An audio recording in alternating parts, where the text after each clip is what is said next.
Ayan, how to set up Discord para sa Crossfire.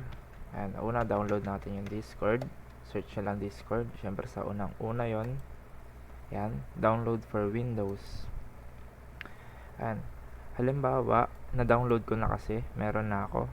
Okay. Pero kayo da-download nyo na yan. Tapos i-install nyo.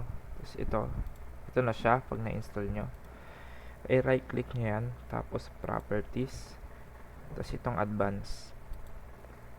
Yan, i-sure nyo na nakacheck yung run as administrator para gumana siya.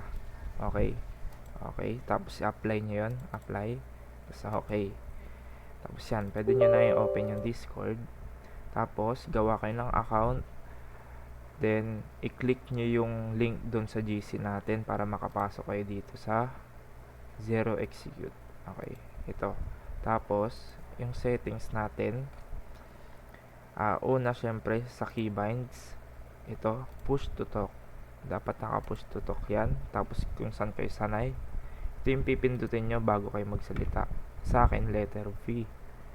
Okay, tapos game overlay, dapat naka enable dyan. Tapos lagyan nyo na lang sa toggle overlock para makita nyo yung pag pinindot nyo tong equal, makikita nyo yung Discord lalabas sa mismong laro. Hindi na kayo mag-alt tab. Tapos i-large nyo na lang para kitang kita. Okay, tapos yung overlay notification, ilagay nyo sa baba para hindi sa gabal. Pwede nyo rin namang i-off yan. Ayan, makikita nyo dyan kung sino yung nag-chat. Okay. Tapos registered games, dapat naka-register yung Crossfire. I-sure nyo na naka-green. Tapos walang nakapula dyan. Ayan o. Kailangan naka-green yan lahat para gumana.